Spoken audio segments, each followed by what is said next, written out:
एक एक्सक्लुझिव्ह बातमी आणि ही बातमी आहे शिंदे गटाबद्दल, शिवसेनेबद्दल। सध्या लोकसभेच्या निवडणुकीत शिवसेनेच्या खासदारांची तिकीटं भाजपकडनं कापली जात असल्यामुळे शिंदे गटात अंतर्गत नाराजीचा सूर तीव्र होऊ लागलाय।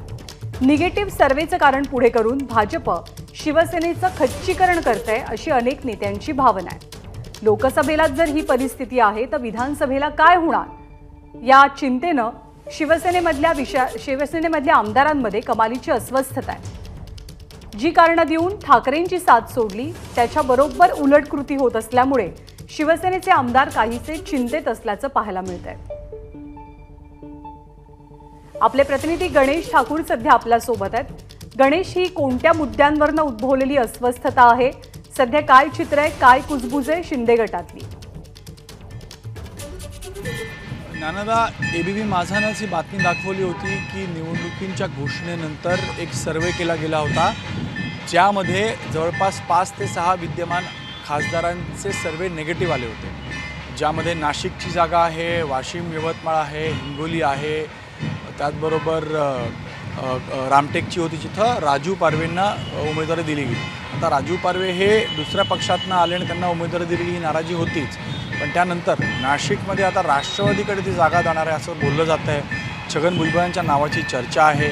त्यासोबतच भावना गवळी यांच्या मतदारसंघातून त्यांना तिकीट न देता राठोड किंवा त्यांच्या पत्नीला तिकीट देण्याची चर्चा आहे।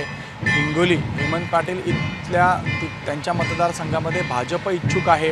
कोल्हापूरमधून समरजित घाटगे महाडिक यांच्या नावाची चर्चा आहे, त्यांना तिकीट द्यावी अशी मागणी भाजपकडनं केली जाते, कारण या सगळ्या जागांचे सर्वे निगेटिव्ह आले आहेत। मात्र यालाच कारण करत आता शिंदे गटातील खासदार, आमदार, नेते हे शिंदेंवर दबाव आणत आहेत की अशा प्रकारे निगेटिव्ह सर्वे पुढे करून आपल्या जागांवर भाजप दावा करते किंवा राष्ट्रवादीचा उमेदवार तिथे उभा राहतोय।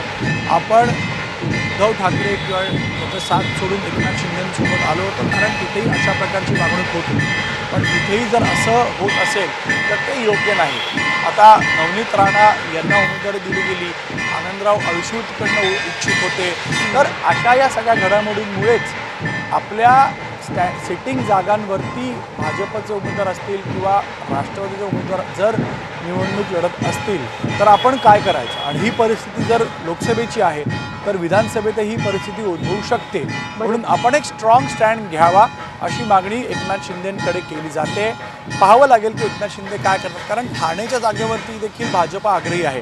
स्वतः देवेंद्र फडणवीस एक स्ट्रॅटेजी किंवा एक ॲनालिसिस घेऊन शिंदेंसोबत चर्चा करतायत की ठाणे या लोकसभा क्षेत्रामध्ये 3 ते 4 आमदार त्यांचे आहेत, संजय केळकर, गणेश नाईक, मंदा महात्रे, तर या जाग्यावरती त्यांचाही दावा मजबूत आहे आणि त्यांचा जर उमेदवार असेल तर तो निवडून येऊ शकेल, पण शिंदे ती जागा सोडायला तयार नाही आहे। 13 जागांपैकी जर 5, 6, 7 जागा भाजप राष्ट्रवादीचे उमेदवार असतील तर आपली संख्या किंवा आपली ताकद कमी होते, हे खासदार आणि आमदारांचं म्हणणं एकनाथ शिंदेंना होतं आहे।